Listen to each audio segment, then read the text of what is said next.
Okay, everyone, welcome back to another week of Just Jossin. We are doing an angel episode this week.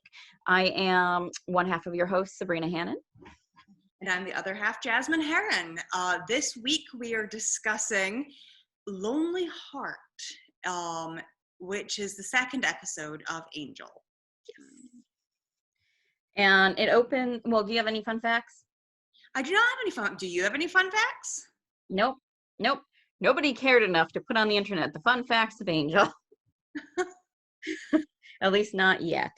I do feel there were a few stumbling blocks early in Angel that they quickly got over, but there were a few stumbling blocks early on. Yeah. So Angel is sitting alone in the dark in his apartment, and Doyle comes in and turns on the light, and he's like, "It's Friday night, man. We should be out having fun." And He also specifically said, "Didn't I tell you to get out into the world?" Mm-hmm. And he specifically wants Angel to suggest that the three of them go out.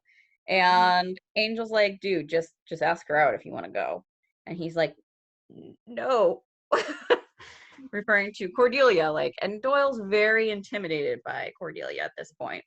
Yep. And that's when and he says, "Don't tell her I'm half demon."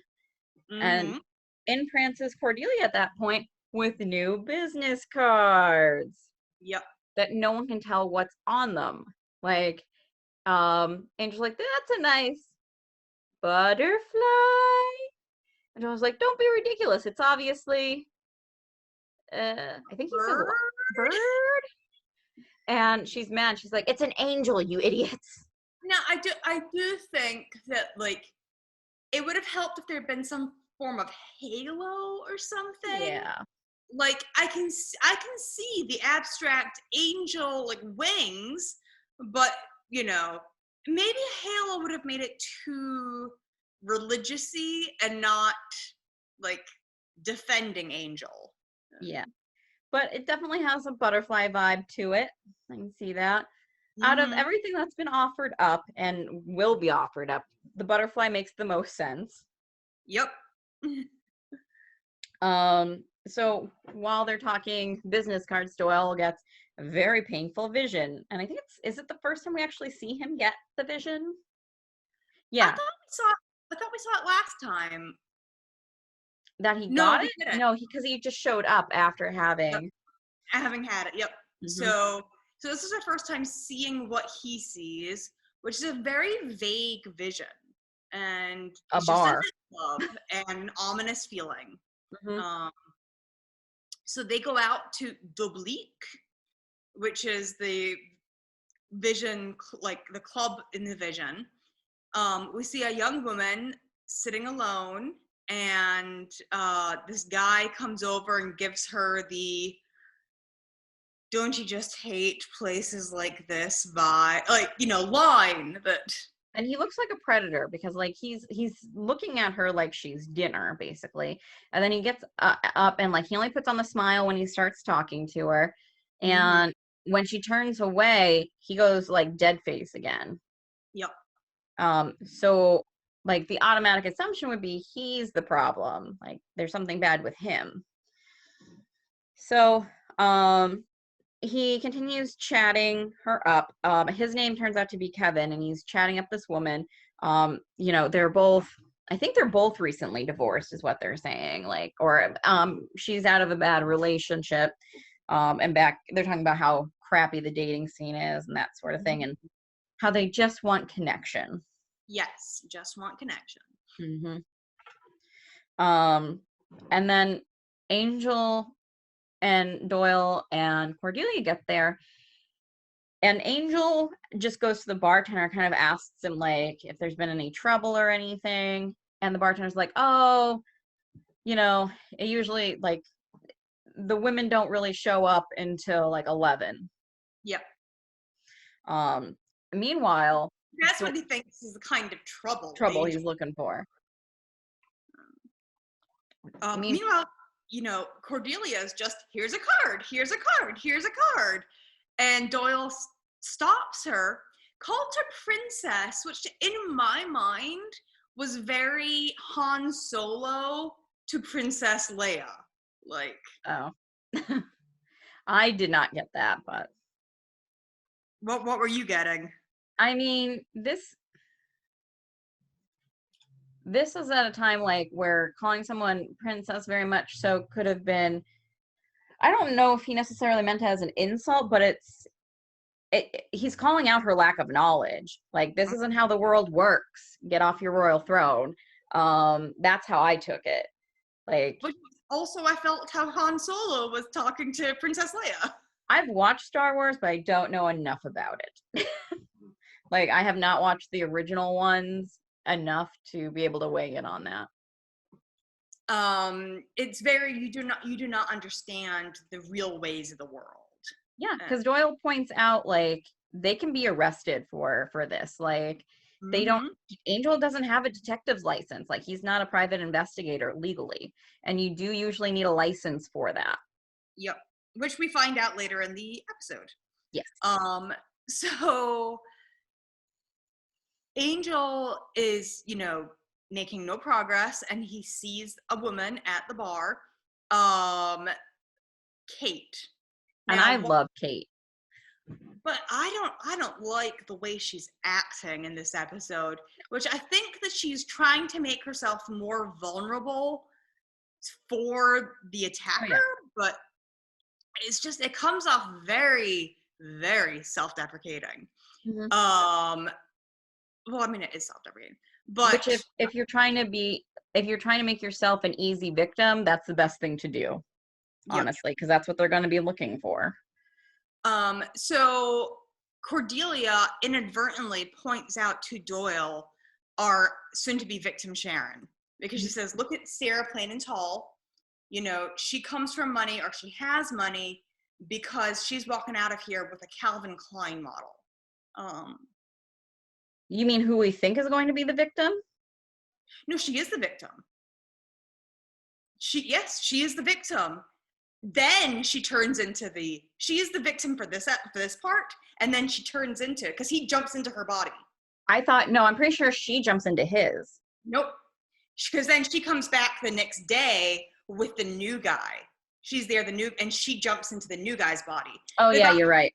He's basically going like guy, girl, guy, girl, guy, girl, Mm-hmm. and then holding the person and then jumping into the new body and leaving the old body eviscerated. Yeah. So Sarah, so basically what this demon or monster is doing is it is jumping into a new body, giving the body a glow up, and then looking for someone who's only okay looking, easy pickings, and then blowing up that one, because we see Sarah plain and tall with the Calvin Klein model, and when she comes back the next day, she's wearing better makeup, she's wearing a more risque outfit, she's done her hair slightly differently, and she picks on someone who's, again, more vulnerable. Mm-hmm. And then she, and he's all awkward and nervous, and then she picks on him, and then she goes into his body, and then it's already like the glow up. That's what, somehow this demon is making them look better. I think because to attract the victim, it has to be more attractive. So it's not like nothing about their, like, it doesn't change physically who they are. It just has them make better fashion choices and makeup choices. Like, that's what it's doing. It's not like suddenly like their acne's gone or whatever. And they have a confidence about them. And we know there's plenty of psychological studies that are done that, like, people who exude confidence are more attractive to others. Mm-hmm. And that's very much so what's going on. But before everything happens with the demon, a man comes up who has received the business card and thinks Cordelia is a hooker. Yep. And that Doyle is her pimp, and wants to purchase some time with her. And a fight breaks out, basically. And Angel has to leave Kate and jump into this fight to defend his friends, because they're like, that guy is not by himself. He has a friend with him, and the bartender jumps in and is like, you guys are out of here. Like, you're always causing trouble to the two shitheads. Yep. So then, we kind of see a little bit of Sharon and Kevin. And Sharon is kind of like, oh, I'm sorry, sort of thing. And he says, if you have to leave, that's fine. I just want to hold you. And so we see the turnover. And then we see the next day, Kevin has like a hole in his chest. And Sharon is getting dressed and she is looking sexier already, ignoring the dead body. Yeah. And so also that night, so we didn't really talk about this yet. Angel has an extended conversation with Kate, and he tells her that he's a veterinarian because he's like, I'm a veterinarian. Yeah. Yep. And Kate leaves after she sees like Angel talking to this other woman after the fight, because this woman comes right up to Angel and is very like into him because, big, strong, attractive man just beat up two jerks, basically. And Doyle's like, yeah, I'm fine over here. So the three of them, Angel, Cordy, and Doyle, are there pretty late, and they're just like, we don't have whoever this was. Like, we didn't see anything. There was no trouble other than the trouble we were in. I guess we're coming back tomorrow. And so they spend the daytime researching any incidents that have happened at the club. And they find 2 instances, a badly mutilated woman and then an eviscerated man, and that had been at the club. And they're like, there's probably been more that just haven't been linked to this club. Let's go back. And so then Doyle and Cordelia start researching demons that cause evisceration.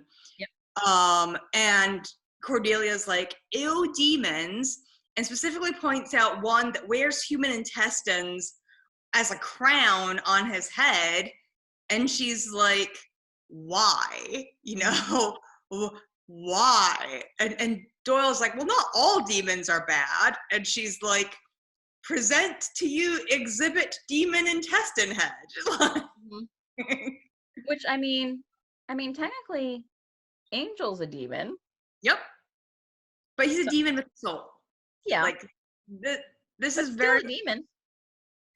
There is some comments about bigotry that come up later in both shows. About like, not all demons are the same. Not all demons are bad. Lorne. Oh, Lorne. So anyways, they go back to Dublique. Angel bumps into Kate and he tries to like warn her away, and she's like, okay, back off, you don't gotta tell me what to do. And like, she's very abrupt with him. Like, he's saying, don't go in there. And she's like, why not? And he's like, well, I'm going in there. And she's like, F you, buddy. Yeah. So Angel gets like, when he goes up to the bartender again, he overhears this conversation with another guy about how, Kevin didn't show up for work. Yep. And he went home with that, woman who like they're kind of talking down about her, and Angel's like, do you have a name? It's like Sharon something. And the guy who was just, kind of putting her down gives her last name. He's like, I asked her out a few times. She rejected me. So Angel immediately runs to a phone book outside at a pay phone. Yep. Things that wouldn't happen today. But Kate sees this. She sees him run out, looking through the phone book, and just like rip a page out. Yep. Which, I don't know. Like, that wouldn't tell me that he is necessarily the killer. Yeah. But he says, Sharon was back the next day, but Kevin was not, and Sharon has left with another kind of geeky guy, Neil. And so Neil apparently had some issues performing, and Sharon tells him to roll over, and then Demon shoots out of Sharon's chest into Neil's back, and Angel walks in just in time to see that Demon's tail kind of like slithering up into the in between the shoulder blades of Neil. Now now we know that Sharon is dead because Angel is able to walk right on in. Yeah. And he says, "You're not human." And Neil, Neil says, "You're not human" to Angel, and Angel's like, "Nope, neither are you." And Neil says that there's nothing wrong with the body yet, but it's not the right body. Like he's just basically going from body to body looking for a connection with like the host body, basically. Something that'll be right. One thing, so I assumed that as soon as the host basically dies, like they're like as soon as the thing slithers in. So the second like that it entered her body, Angel would have been able to walk into that apartment. It's just basically that thing's wearing her as a meat suit. Yep. But yeah, so I mean this demon actually is quite chatty. Yeah. Yeah. Going off the thing like it's a lonely, very lonely parasitic demon. Yep. And so it leaves after they have a quick fight, and it's strong, and it leaves, and Kate shows up and sees Angel in the room with the dead body of Sharon, and she pulls her gun and she reveals that she's a detective, and she believes that he is Mr. Lonely Hearts, who is the killer. Which he doesn't have blood on him or anything else, and she like this woman has a hole in her chest. Like if he had done that, he would have blood on him. Yep. There's no way around that. But and like he's trying to tell her like it's not me, I'm a detective, and that's when she says like, well, where's your license? And he's like, about that. Yep.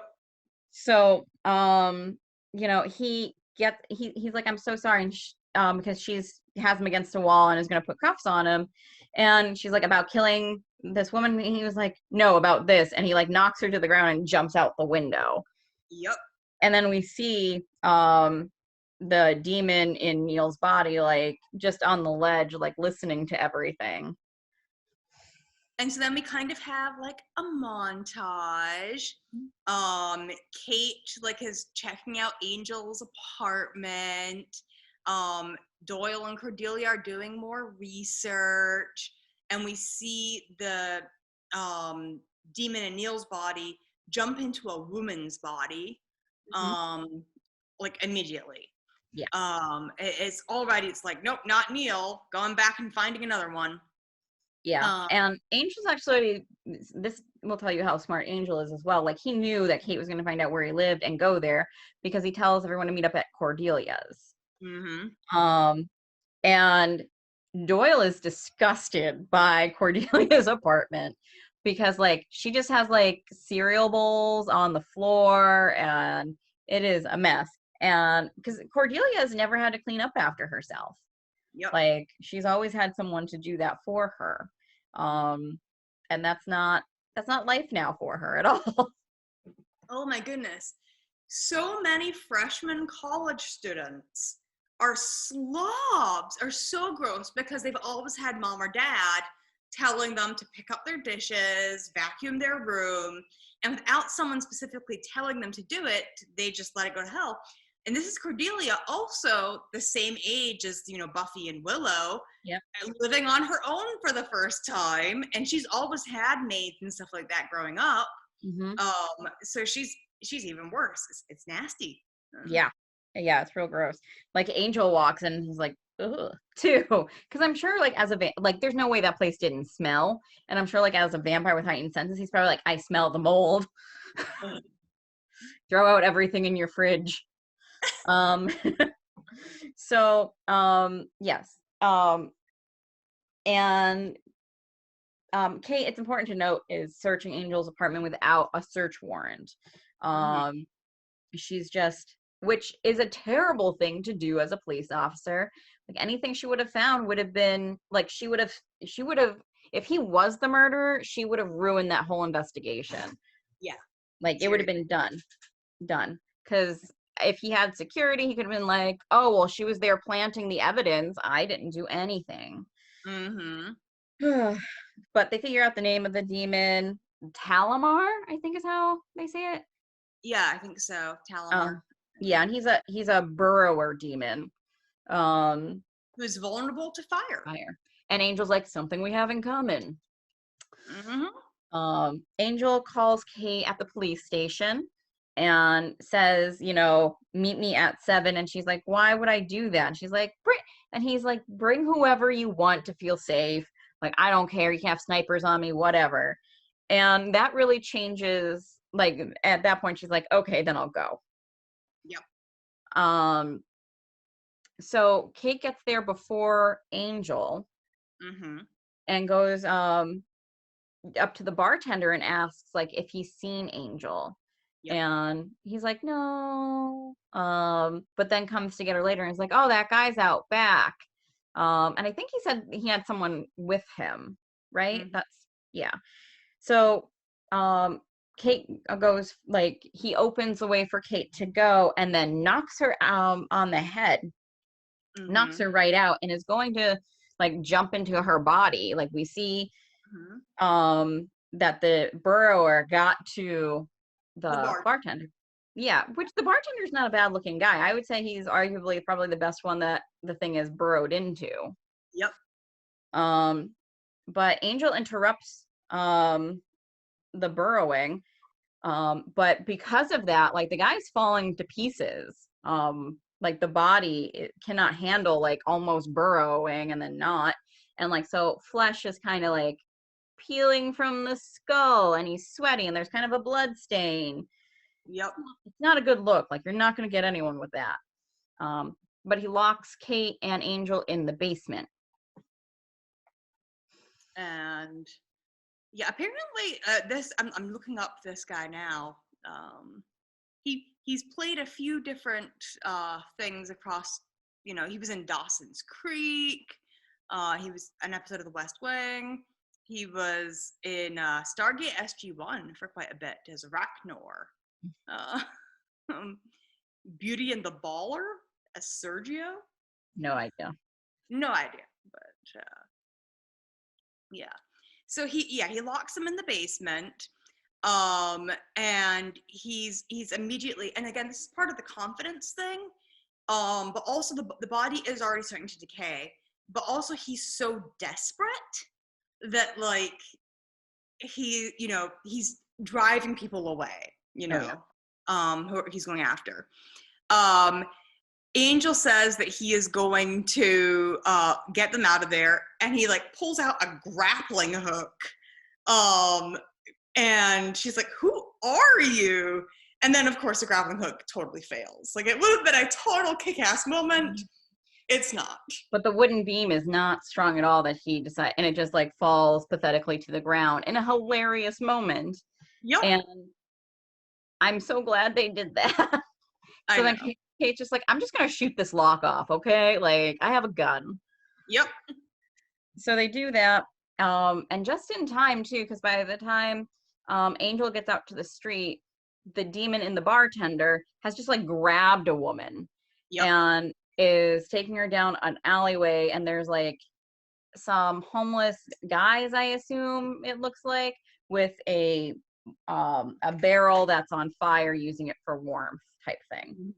And he's going to try and burrow into her in this alleyway when Angel interrupts and is like, go, run. And they begin, the demon and him fight. Demon's still strong, even in the decaying body. Yeah. And so thankfully, Angel is able to like fling him kind of into the barrel that's fire, and he catches on fire. But even on like with this body on fire, he's coming at Angel, and Kate shows up and shoots this guy repeatedly until he goes down. So now they've saved each other here, which is important. It's an important part of their relationship. Like they're very much so on par with each other. So Kate also, after all of this tells Angel that she searched his apartment illegally, and Yep. just feels like it's an important thing for them to for him to know. Yep. And he hands her up one of the business cards, and she goes, "What is this, a lobster?" Yep. And so, she says that, or she at least at this point, he doesn't say, "Oh yeah, it's a burrower demon" or anything like that. They're like, "Oh yeah, it was totally the bartender this entire time. Ample opportunity. Guess it was him. Now he's dead." Nice little package. Mhm. I feel like the LAPD cops are very much like the Sunnydale cops, where they're like, "Guess that solved itself. Less paperwork for us." Unfortunately, I think a lot of police are like that in general. Like, this wrapped itself up. We have other in big cities, like we have other homicides we have to get to. This seems to have wrapped itself up. Don't dig further. Yep. So Angel says to Doyle and Cordelia that night, I'm assuming it's the next night, not the same night. Mm-hmm. And he says to them, like, to everyone, like, let's go out and like have fun. And Doyle and Cordelia kind of like just look at him, and they're like, and Cordelia's like, or we can go home and you can sit in the dark by yourself. Yep. Which is all Angel wants. That's his idea of a good time. And he's just like, "Oh, thank God." Yep. Thank you. But Mm-hmm. it was good of him to at least put it out there that he was willing for them. Yes. Um, And they appreciate that. Like, you can tell by their like they really appreciate him going out of his comfort zone or being willing to. But they're like, I don't want to go out after this. We just there was a burrow demon. Like, no, thank you. so this is our first episode in the Whedonverse that does not feature Buffy in any form. Mm-hmm. So even in the last episode, we hear Buffy's voice very briefly. This is our first no Buffy, just Angel episode. Yeah. And so they introduce another blonde woman who is tough and a fighter. Mm-hmm. And you kind of get this hinting, like, is she going to be a romantic interest? And she doesn't end up like we'll get into a little bit more in future episodes. How But dare like, you give spoilers? well, We no, never do that. but like they I think that they start to set it up and then they pull away from it and they say, no, never mind. But it's kind of especially because we're about to get into the whole Parker thing. Mm-hmm. It's the fake. It's the fake out. It's the red herring. Like, is this going to be? No, it's not. And Yep. Yeah, definitely. Although the Parker thing is, oof, yep, we'll be talking about that next week. oof. Not just next week either. Like that continues for a bit. Yep. They're But bad. Harsh Light of Day then follows immediately into another Angel kind of crossover episode. Mm-hmm. So, but Harsh Light, one of my favorites, is coming back. Yeah, and we get like so in the first season of Angel, I think that's when we have the most crossovers. Mm-hmm. Certainly, like the further we get into it, the less crossovers there are. And then we do have 3 have a couple. yeah, like you get characters who just completely leave Buffy and go into Angel. Mm-hmm. Which has to be really great. Like if you're an actor and you're like, oh crap, I'm being written off of Buffy. Am I going to be on Angel by any chance? Yep. Please. Which Joss Whedon's really good about. Like he's known for like if you're an actor that he really enjoys, like you're going to wind up on many, many things. Yep. Nathan Fillion like is a great example. Well, as we will get into Firefly, when Firefly was so abruptly and horribly canceled, he took all of those characters Mm-hmm. and inserted them into his other shows. He was like, you're gonna be a big bad, and you're gonna be a big bad. Mm-hmm. Oh, Yes, especially so one of my favorite characters from Firefly is I can't believe I'm not remembering her name right now. Zoe? Zoe, Or there we go. Yeah, I love Zoe. And so when she shows up in Angel, mm-hmm. and she's in so many things. Like I just get so freaking excited whenever I see like that actress in anything. Mm-hmm. Um, oh, her and Walsh, like what a great like relationship. Yep. Yep. But we'll talk about that when we get to But Firefly. when we get to Firefly. Yeah. All right. Well, we will be back next week in the Hellmouth Yes. with the harsh light of day. So thank you for just Jossin. All right. We'll see you next time.